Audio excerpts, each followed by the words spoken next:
Alexa Bliss has a career night, Bobby Lashley versus Keith Lee, easily the match of the night, and The Fiend targets Randy Orton. All this and so much more in our Monday Night Raw review. Let's get things going right now. Welcome to the WWE Podcast, the most passionate and authentic wrestling analysis on the web. We've got you covered with every Raw, SmackDown, and NXT show, giving you a no bullshit opinion. We know you love wrestling. We do too. So let's get this show underway. And that's the bottom line. What? 'Cause Stone Cold said so. Hey everybody, and welcome to the WWE Podcast. It is Tuesday, November 24th, 2020. As man, oh man, we inch closer and closer to 2021. It is only a month and a week away. Crazy. I don't know why. This month has felt faster than any month so far this year, bar none. I don't know what it is about November that has just completely flown by. I don't know if it's the election nonsense or all of the wrestling stuff going on, just general chaos, right? So, I don't know, but hopefully your November is going well, and there's a week left of it, and hopefully you make the best of it. But tonight we're here to talk about Monday Night Raw. But before we do that, I do want to let you know, tomorrow night, I'm doing my Make Good live show, and that'll be taking place on Blog Talk Radio. And if you go to Blog Talk Radio and you don't know, like if I post the link and it doesn't work for you or whatever, head on over to Blog Talk Radio and just search for the WWE Podcast. Super easy. I'm doing this live show tomorrow, Wednesday, November 25th at 8:30 p.m. Eastern Standard Time. So whatever time zone you're in, calibrate it to 8:30 Eastern Standard Time, and you'll be able to call in. And in fact, it starts in 22 hours and 25 minutes exactly. So, at least from this recording time that I'm looking at my countdown right now. The number to call in for the show. Again, this is separate from my voicemail, which I'm still doing, and I will still answer questions tomorrow night. The guest call-in number, that's you guys, is 516-387-1528. So, that is the number. Start calling at 8:30. Again, we're going to be talking about anything this week in wrestling. I know it's not a week in review, but up to this point. So we have Survivor Series that we can talk about. We can talk about Monday Night Raw if you'd like. Questions, comments, concerns, whatever comes to your mind wrestling-wise, that is what this show is for. So looking forward to seeing everyone there. Hopefully you can make it. If not, of course, the show will be made available on Blog Talk Radio under the feed, but also, of course, under the main feed that you find the show anywhere that you are listening to us now. That show will appear that night. So typically I do a wrestling nostalgia, but in lieu of that, I think it's time to talk about Undertaker, right? Like, that's kind of nostalgic. We can talk about Undertaker, we can talk about Monday Night Raw, Survivor Series, whatever you'd like. But in place of nostalgia, I'm going to be doing a kind of a caller show. It's kind of a show for you guys. So hopefully you join me. If not, look, I mean, I can still ramble on about what's going on in wrestling. So that's tomorrow's agenda. So Monday Night Raw. Monday Night Raw last night. Now, I don't know if I was in a better mood. I don't know if it's actually the WWE product. I'm not sure what it is. Maybe it's a combination of things. But last night's show I really enjoyed. I did. I mean, I really enjoyed Monday Night Raw last night. And, of course, not everything, right? Like, the beginning of the show was as just the typical terrible start to a wrestling show that WWE occasionally will pull out of their hat to start the show. And that is the single file, everyone stands in a line, and we get the fireface crap, and we get all the nicknames and the very, very, very, very red promo by Adam Pearce that you could tell he was just kind of reciting in his mind. And look, Matt Riddle, who I want to get into later, and yes, we still refer to him as Matt Riddle here. I want to get into him a little bit later, because this dude his character is really souring on me. Not in ring. We all know how good he is in ring. It's the other half, the more important half, I would argue, is the personality, the charisma, the persona, the gimmick, whatever label you put on it. That to me is more important than in the ring. I know some people may disagree, but I really want to talk about that in just a couple of minutes. But again, Monday Night Raw, I really, really enjoyed. Again, outside of that first segment, which was just straight trash. I mean, other than Braun Strowman hitting Adam Pearce, which is nice to see somebody laying out Adam Pearce. Like, I can't stand Adam Pearce at all. He's not trying to be a heel, and maybe that's what makes me dislike him more. That's naturally who he is on camera. I know he's trying to be this neutral authority figure. I understand that, but he, to me, is such a heel D-bag. I can't stand Adam Pearce. The way he talks, his mannerisms, everything. And I'm not saying to have him go off my TV. I just want to see him get laid out. And to me, I don't know was that really a heel move by Braun Strowman? Really? I mean, and furthermore, Braun Strowman tweeted out something about how this whole place is politics and, you're all going to pay or something like that. And there's some rumors and people out there thinking that he could join Retribution. And I would say, please, dear Lord, no. Please do not have Braun Strowman join Retribution. I don't miss Retribution. I don't look for Retribution. If they're not on a Monday Night Raw, I don't feel like I'm losing out on something. So if that's the plan, why don't we pump the brakes a bit? Braun Strowman does not need to be part of a group. Braun Strowman is, I think, a much better single star than he is in a group. So, like I said, though, Monday Night Raw, I enjoyed for the most part. I really did. And you may be saying, what did you enjoy about it? I didn't like it so much. It felt kind of like a standard Raw.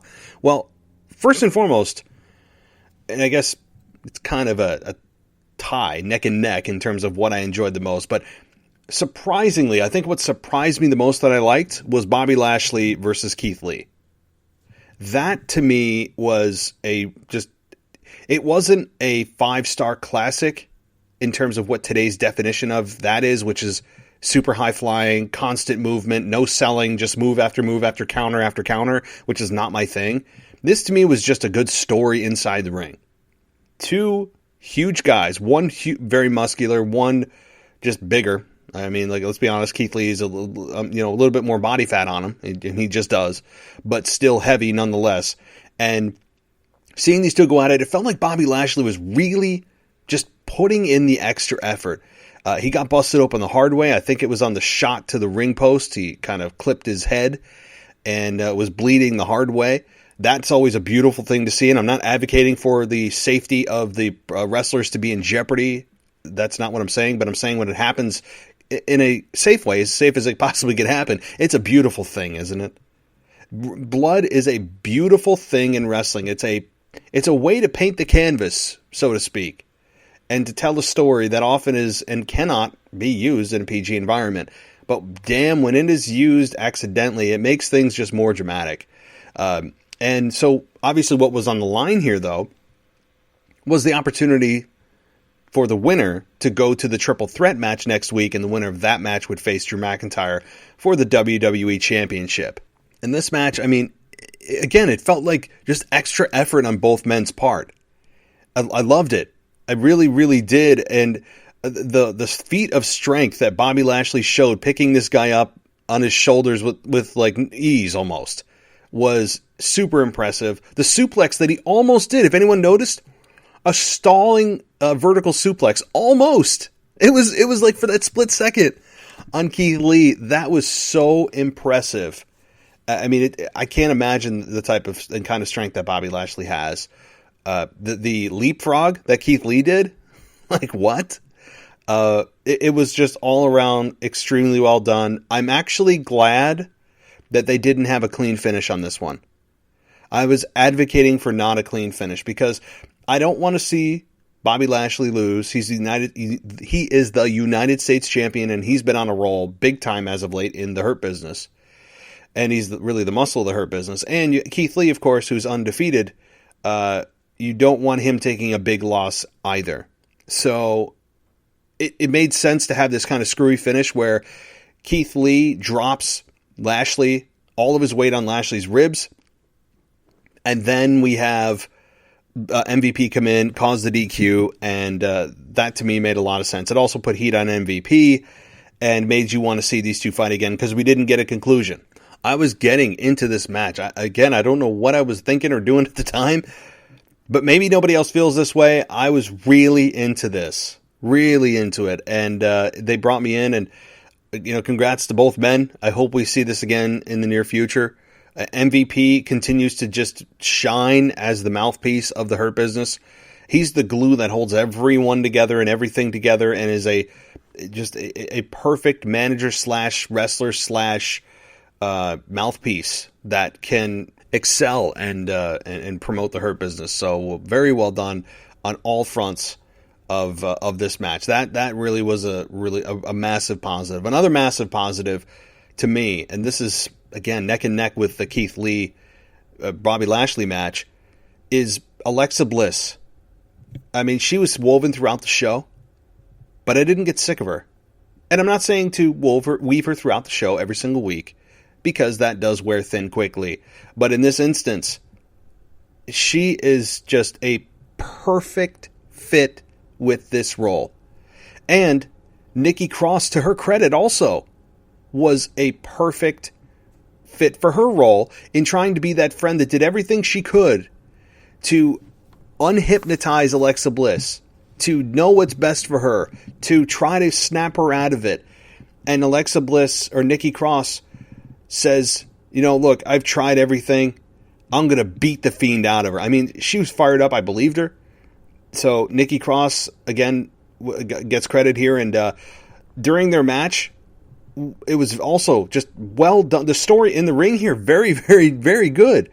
You had Nikki Cross, who was just laying it into Alexa Bliss. Clothesline. And then Alexa Bliss would kind of smile. Clothesline, Alexa Bliss would smile. Not that she would no-sell it. There's a difference, right?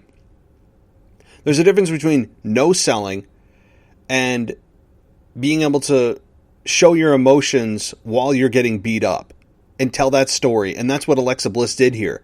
She didn't Fiend the thing where she didn't sell something. She just, when she'd get knocked down or kicked, she'd look like she's in pain and then smile through that pain, right? And the little wave she does under her chin, it's fitting.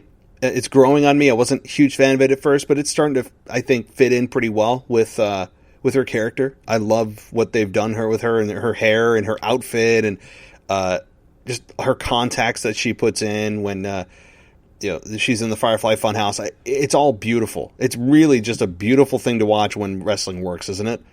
And then we got the Roman Reigns finish here from the last pay-per-view, where Roman was pulling on the heartstrings of Jey Uso and Jimmy Uso and pretending like, hey, what have I become? What's happened?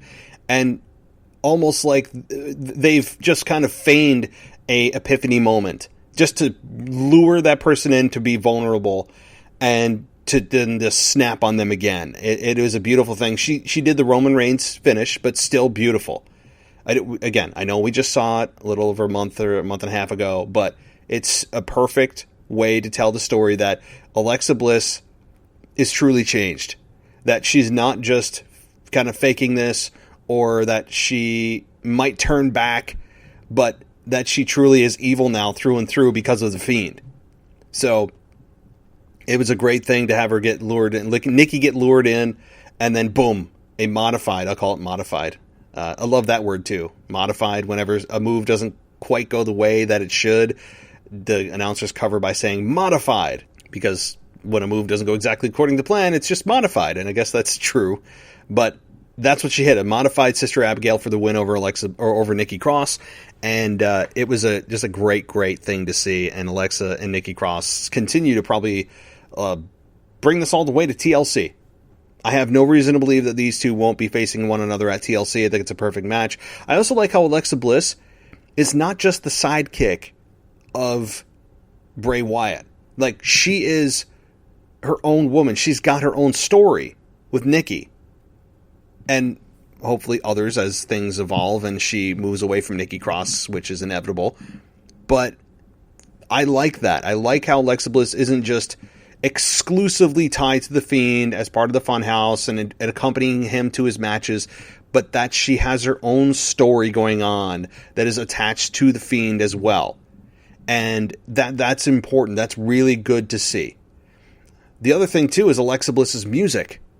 That is just killer. I'm a huge fan of that kind of dark toned original theme that she had, that every time that the bass hits, the Fiend's eyes pop up on the screen. It's great stuff. I mean, this is just brilliant stuff. It is as good as it can be with no fans in the arena. This is as good as wrestling probably is going to get as far as storyline quality until fans are back. So that's how I feel. But let me know what you guys think. Are you as into Alexa Bliss and the Fiend as I am, as particularly Alexa Bliss's role? Because we know what the Fiend is. We've seen Bray Wyatt's Funhouse, and also Alexa Bliss crushing the frog on the Firefly Funhouse, the friendly frog, I think it was. And I actually laughed out loud after Alexa Bliss squished him when Bray Wyatt said to Alexa Bliss that, it's too bad that he croaked. I actually laughed.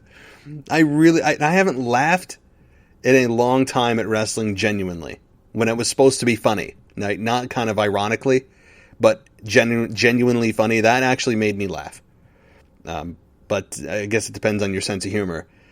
That was great. And it seemed like Bray Wyatt legitimately was laughing too, like not just his fake kind of cackle that he does all the time, but it seemed there was a little bit of real laughter in there. So it was just entertaining all around. The Firefly Funhouse with Alexa Bliss continues to just shine.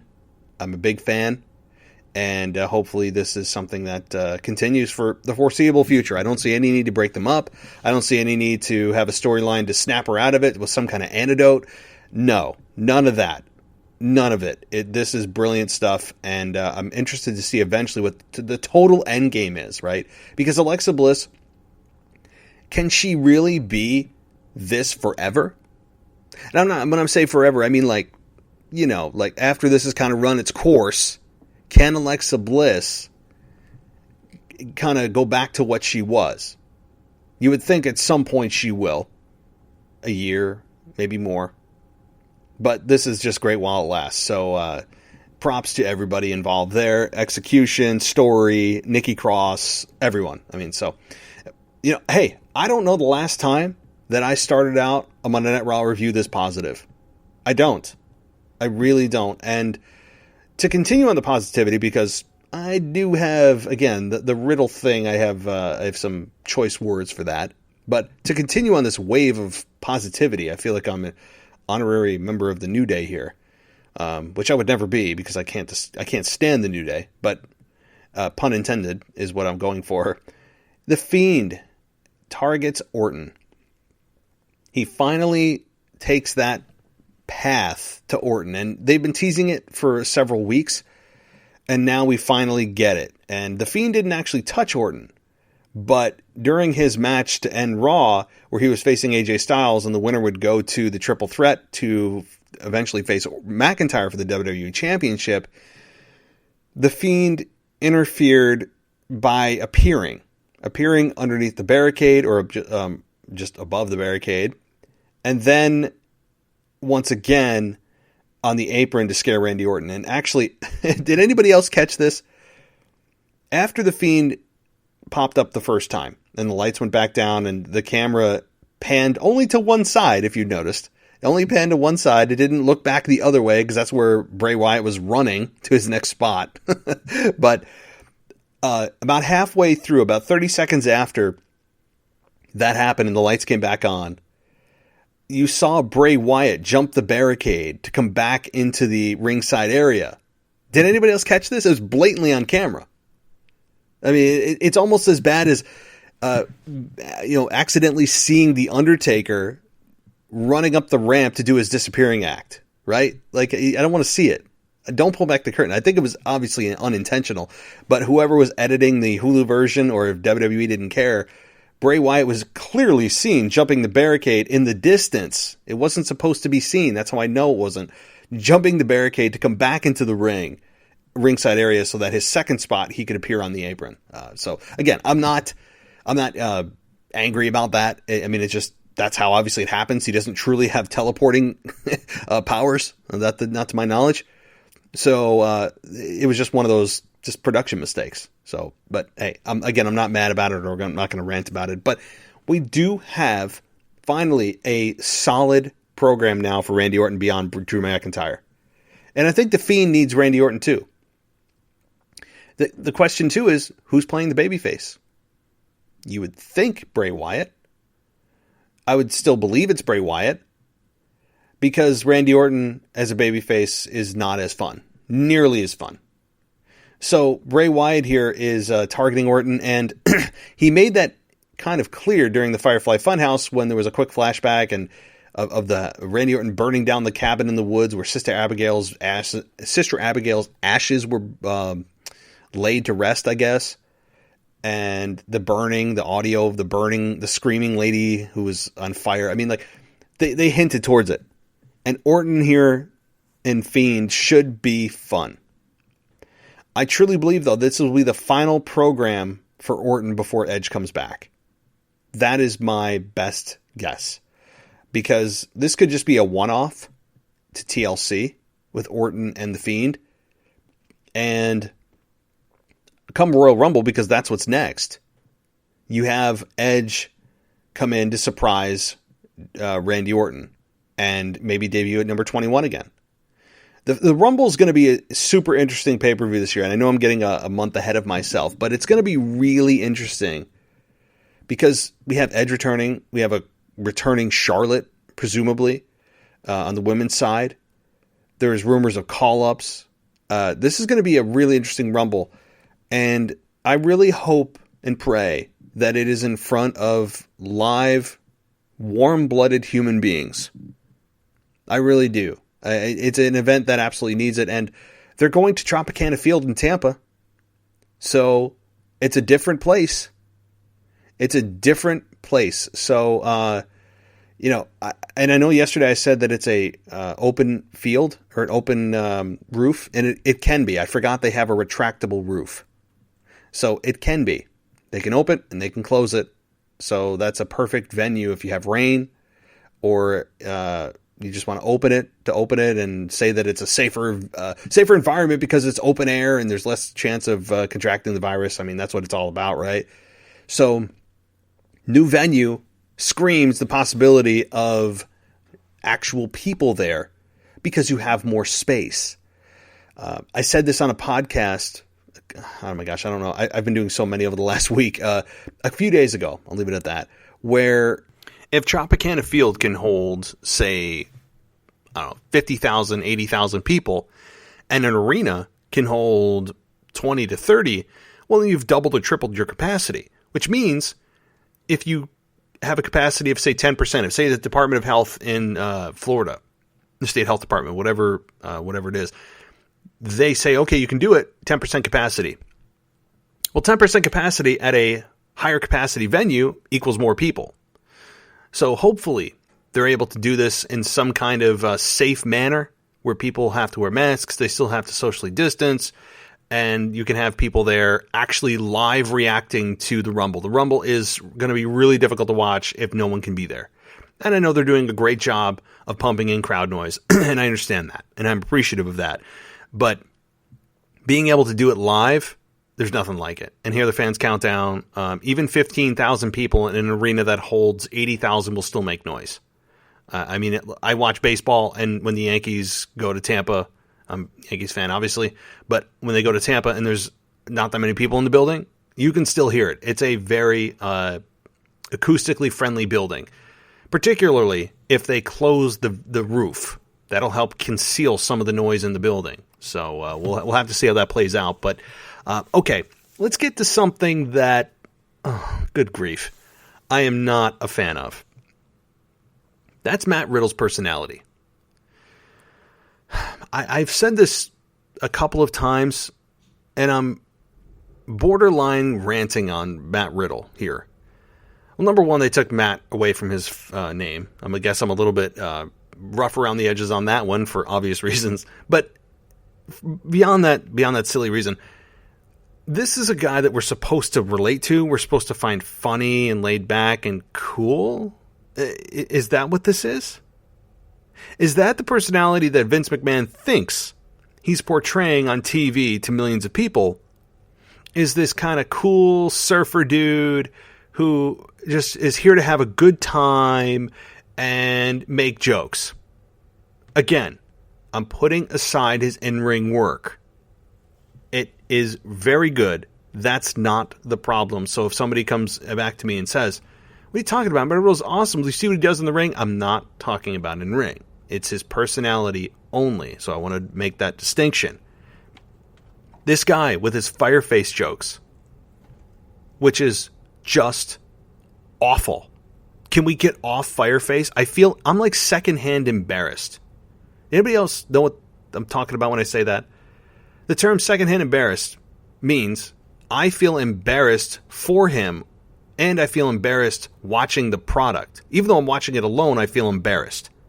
Anybody else feel that? That's how just silly this is when he says fireface or any of his very middle school jokes. Okay, it's not funny. It's actually really kind of immature. I mean, you're a guy that is a legitimate MMA credentialed athlete. He's a legit badass, great in the ring, and he's making jokes about giving people nicknames. It's embarrassing. There's no other way to put it. And look, I know these are strong opinions on Matt Riddle, and I'm high on his in-ring stuff, but I don't know how you portray this guy as a babyface. I just don't know. I have no idea how you do it. I just don't see the redeemable, likable qualities in this character. Tell me what they are. He's not funny. That's for damn sure. I know that sense of humor is a subjective thing. Everyone has their own, and some people find certain things funny while others don't. I understand that. But I don't see anyone laughing, right? Like I don't hear about how great he is at comedy, and I don't get great feedback from fans that listen to this show and others about how great he is, and I love his personality. It's always about his in-ring work. Always. Because it's the only good thing about this character. I don't need also a slow-mo every time of him flipping off his shoes like he just walked out of a frat house and he's going to a pool party. Right? Like, I don't need that. He's like the guy that never grew up and grew out of college. That's how he comes across. He's the D-bag that can't get over college. That's who he is. He's a guy that's hanging on to being president of his fraternity, where he's just kind of was like, oh, they're my brothers, man. They're my bros. He's like, totally. I can't stand it. Anybody? I mean, I hope I'm really not ruining Matt Riddle for some of you, but his personality it's skin crawling. That is the best term that I can come up with. His personality is skin crawling. And maybe he can open his eyes during, while he's having a conversation or during a promo. I mean, can he please just open his eyes? Anybody else catch that too? This is just obnoxious. The guy's an obnoxious, like a wannabe college frat boy that makes my skin crawl. All these colorful adjectives here every time I hear him speak. And he's got kind of a lisp on top of it. I mean, look, it's what it is. I'm not, whatever. People have speech impediments, fine. But it doesn't help. He's kind of got the Jake Hager or Jack Swagger in WWE version of that lisp he's got. And I don't know, like his whole bro thing. He has to call everyone bro 100,000 times, right? Like everyone's bro this, bro that. He comes up with dumb nicknames. He's just the guy that kind of, again, he's the frat boy who never left college, kind of smokes weed on the side, kind of chills on his couch, and just kind of like, hangs out there and eats Cheetos. And again, I know he's obviously in a tremendous shape, but that's the personality I'm getting. I can't handle it. I bet you won't hear that on any other podcast, right? Everyone's probably only talking about, oh, great match. Oh, he did a great match. He's great in the ring. No. Like, why are we ignoring his personality that is absolutely unwatchable? Maybe it's appealing to some people out there. Maybe it is. But I don't know what specifically makes this guy so likable as a babyface. Now, if this guy was a heel, I could buy this a little more. Because then I legitimately want to see someone just, like, flatten him. And that's a good thing. I want to feel that because I would pay to see someone do that, and that's the objective.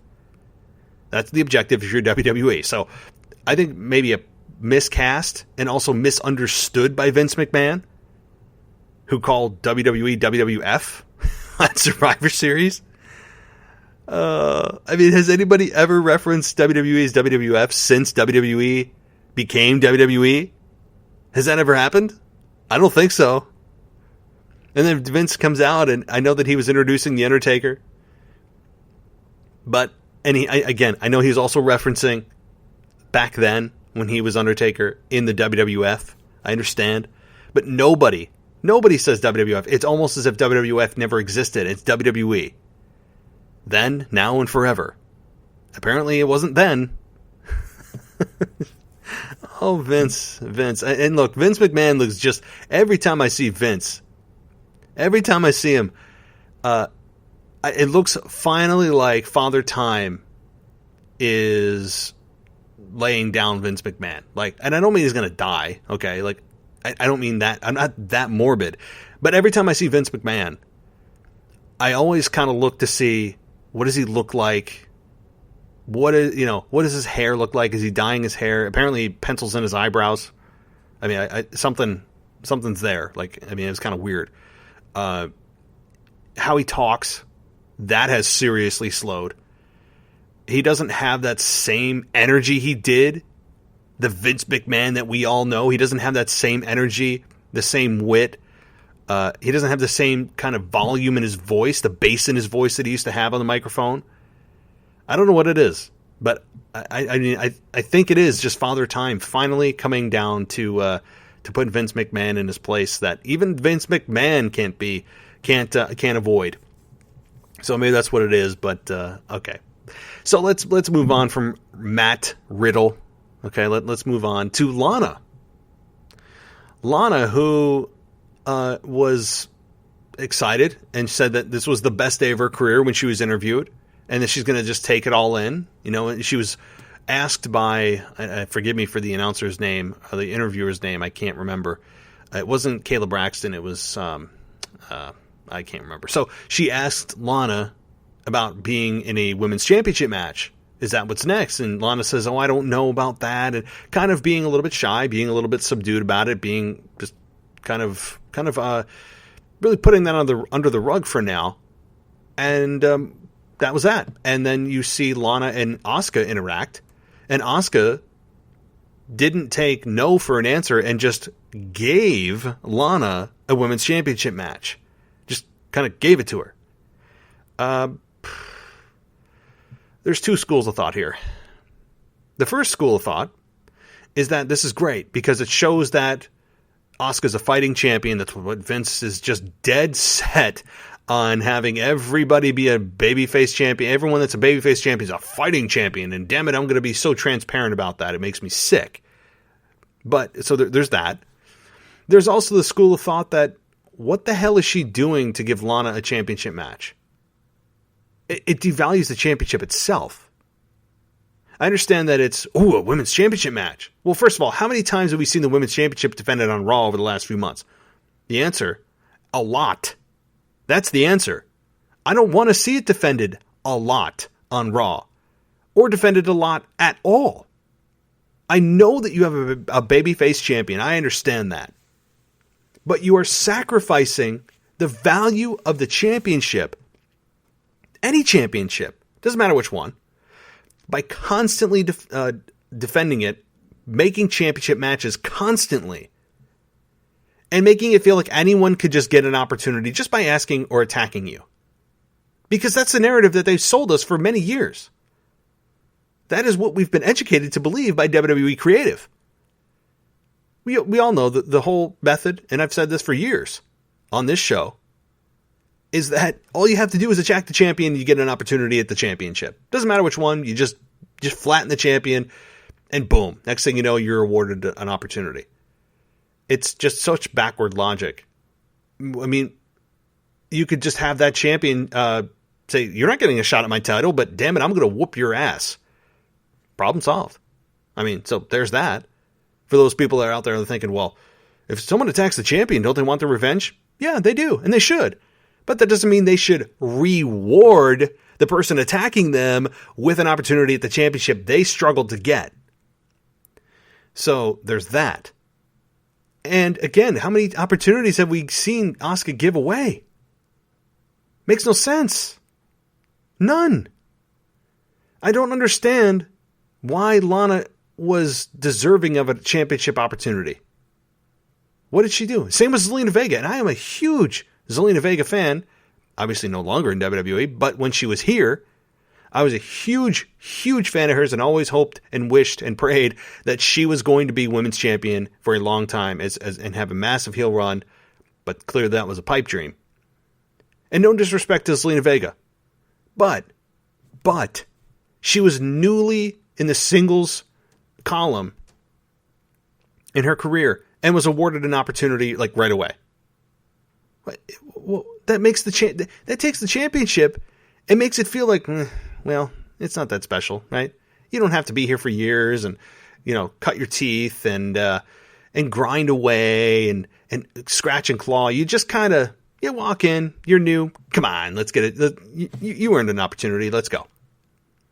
It's just sad. You see this with not just the Women's Championship, but with a lot of other ones out there too. I mean, again, championships, I don't think WWE takes that seriously in terms of being the most important.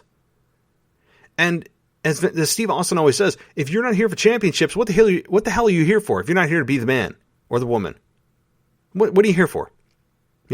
So, okay, I'm going to get off that rant because that's a deep, dark rabbit hole. And let's get to the next item here that happened on Monday Night Raw. And that is, let's take a look here. Well, Braun Strowman headbutting Adam Pearce at the beginning of Raw. I kind of touched on this already. But he headbutted him out of anger. Okay. Fine. Again, I love seeing Adam Pearce get his ass kicked. But does everyone, after the Raw Survivor Series win, does everyone need to stand single file line, or can we just go like, okay, can we move on from Survivor Series? Survivor Series is nothing more than a hiatus for all storylines. All storylines go out the window because we're all just supposed to fight for the brand. It's stupid. But, I don't know why they're still friends. Can we stop standing in single file line like good little schoolboys and girls, please? Can we move on? Apparently we can't. And what's even weirder about this story was that Adam Pearce wanted to reward the participants on the team with an opportunity for a shot at the WWE Championship. Fair enough. I actually like the logic. I actually think that's smart. The only problem I have with it is that, to Adam Pearce's own words, after he got headbutted and we had him try to get interviewed how many times by Charlie Caruso, getting interrupted by Randy Orton, getting interrupted by Bobby Lashley, you had Adam Pearce say, well, talking's not going to get it done. We settle things in the ring. Well, what the hell are you asking them for to make a case for themselves? Because that's what he wanted to do at the beginning of Raw. He told them to make a case for yourself for an opportunity of the WWE Championship. Well, he even told you afterwards that words aren't, going to cut it and we settle things in the ring. Again, so what the hell are we doing, Pierce? What are we doing? This is where simple proofreading of a script would just benefit Raw, right? It's just silly. But nonetheless, I actually like how it's kind of a mini tournament. The winners of their singles matches get put in a triple threat. We've seen this formula before, but I'm all for it. It makes sense. It, I think, puts an emphasis on a sense of urgency on these matches, and it also creates a new opponent, presumably, for Drew McIntyre, and that's a good thing. All right.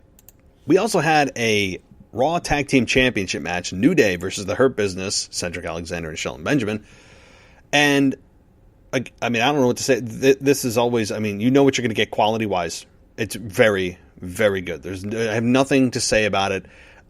We got a predictable ending of the champions still being the New Day after Woods rolls up Benjamin. And, yep, we got the dreaded roll-up. Oh, but don't worry, we get more roll-ups during Raw. So that's a thing. Like, roll-ups are just how we end things now. We can't ever have the confidence to have somebody lose clean because, damn it, then how do we back out of it? So we got to do the coward booking of roll-ups. It's cowardly by creative. There's no other way to put it. Grow a set. Okay. But yeah, so there you go. Another championship match on Raw. Does WWE understand what they're doing by creating more championship opportunities and matches on Raw? Do they get it? It's, to me, nothing more than a crutch. It's a crutch because they don't have good stories. They have to rely on superficial matches that just, it's a championship match, it's got to be important. No, it doesn't, because why are these two individuals fighting? That's why people care. Because then the characters that they're invested in, if the characters are chasing something that is important, and you're invested in the character, then what they're chasing must be important, and therefore you care. But, I mean, it's very simple. Okay, and I promise, I know I said at the beginning of the show that I really did like Monday Night Raw, and I did. This, I guess, just speaks to larger issues. These are just kind of like little microcosms of larger issues I have with wrestling today.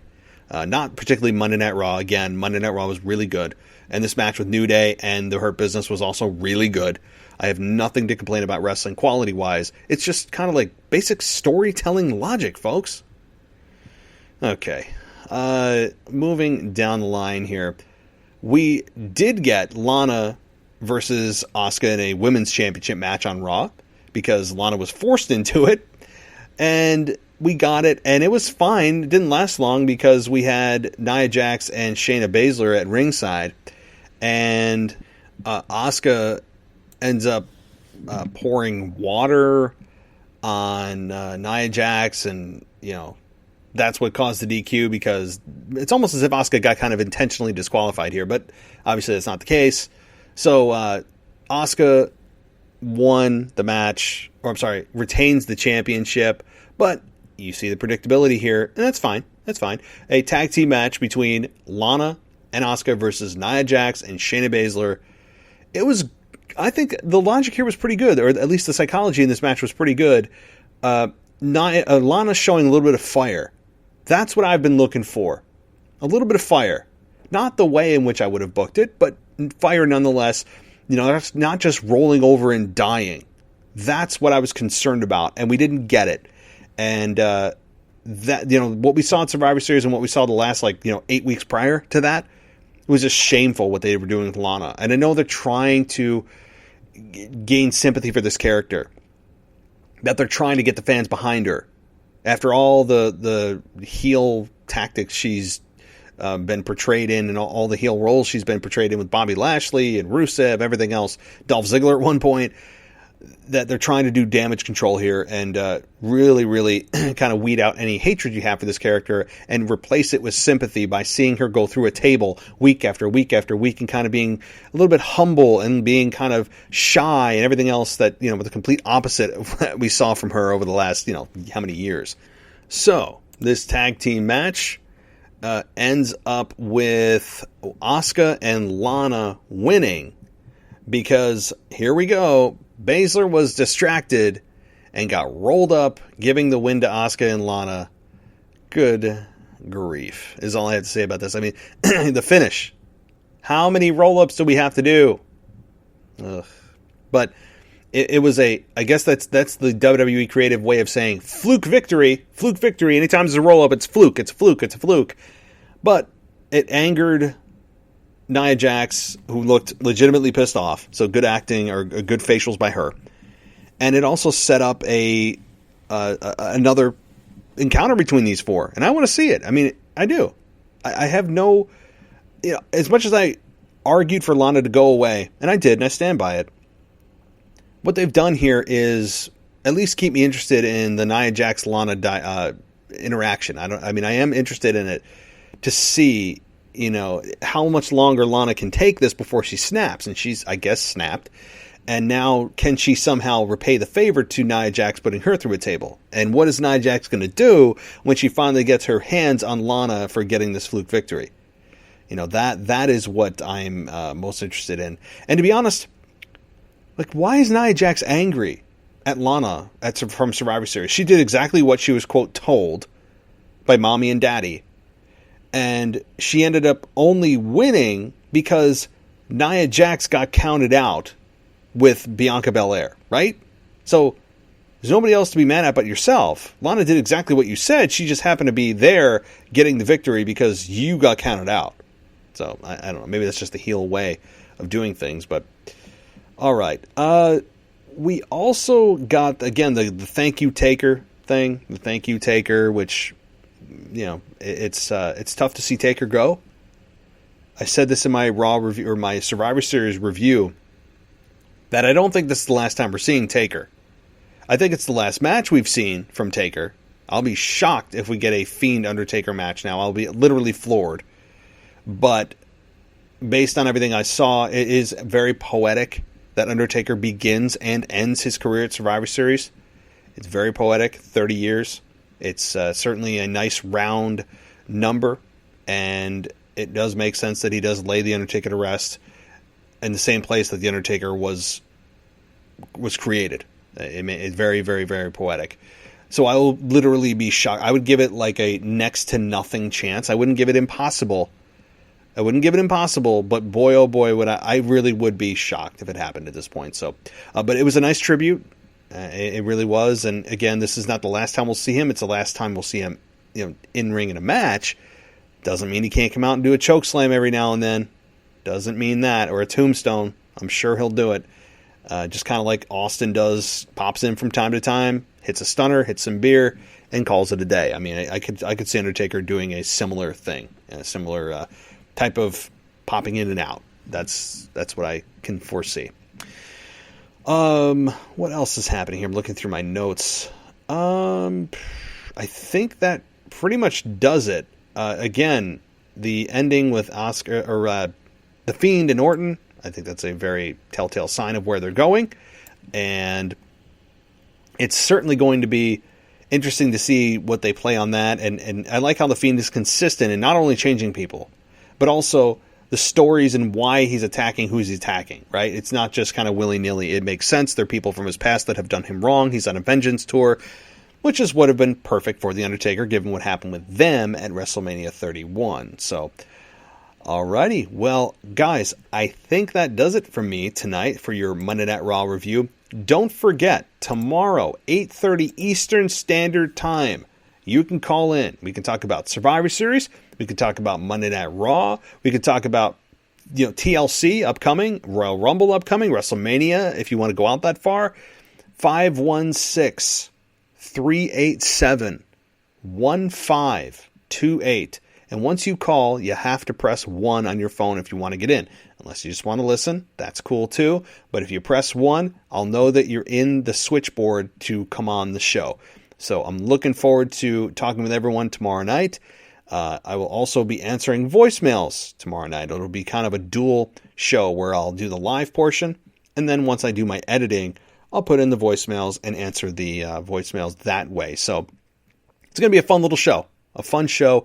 Looking forward to it, and that'll round out my week of this long week of wrestling podcasts, at least for myself. Obviously, tons more content coming on the feed with SmackDown review with Michael Ritter, and your NXT review with Zach Smith, and New Japan Pro Wrestling, and then it starts again in my we also have the debut of the WWE Highs and Lows with Mimi Burris, who was on my show last Saturday, 2 days ago.